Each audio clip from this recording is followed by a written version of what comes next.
Now, Chubb Rock, we need to know this. When we talk about Treat 'Em Right, and this song that still hits 32 years later after it was released, what does it mean to you knowing that people are still jamming out to your music?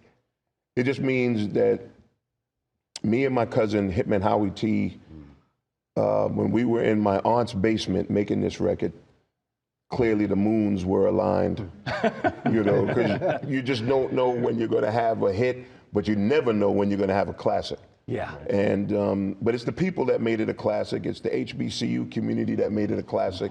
It's the Omegas that made it a classic. The AKAs, the Deltas, the Zetas, the Kappas, the Alpha, the Divine Nine made it a classic. And so then when you fast forward 30 plus years, they are the ones that still keep us alive with all the alumni shows and everything else. So it just shows that, you know, for us, we didn't curse in music. We didn't do any derogatory things about women in music.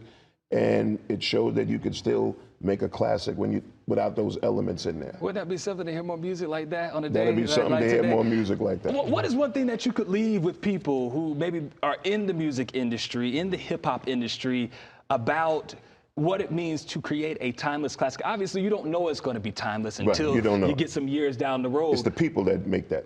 But you know, I look at it as positive music. I look at Heavy D as positive music.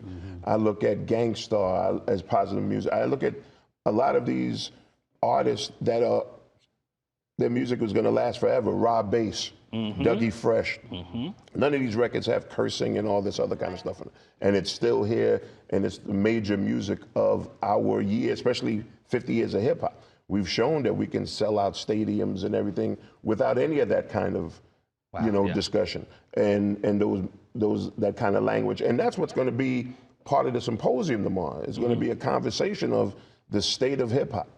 That's going to be, you know, or all kinds of things, the over-sexualization of hip hop, the gangsterism in hip hop. And I don't blame the artists, they're young. And we all made mistakes when we're young. But the labels and things of that nature, it's going to be a good discussion at the symposium. I'm intrigued myself, and I'll say this. I would probably be able to blast some Chubb Rock in my car with my son than I probably could with a lot of today's music. Just saying. Thank you guys so much for being with us.